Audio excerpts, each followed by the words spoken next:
Assalamu alaikum jama'a, barka da zuwa Ambitious Hausa TV. So a yau bidiyon namu ne za mu yi magana akan shugaban ƙasa Muhammadu Buhari da kuma ɗaya daga cikin cigaban da ya samu ma ƙasar mu Najeriya, ko kuma in ce ya samu ma kanshi. Kamar yadda za ku gani a cikin bidiyon nan.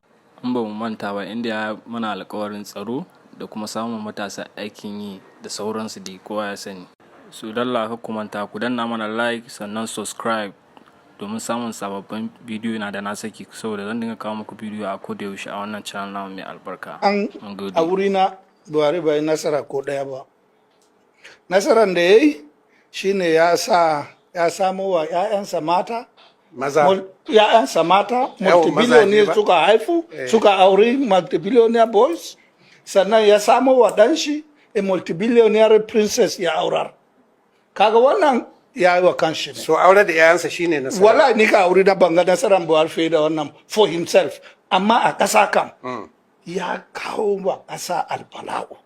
Kuma duk wani abin da na yi da kyautata zato za a kawo nasara, na yi regretting, na haka kiran regret da Hausa, na yi nadama.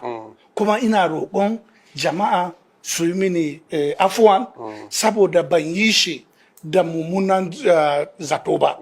Kuma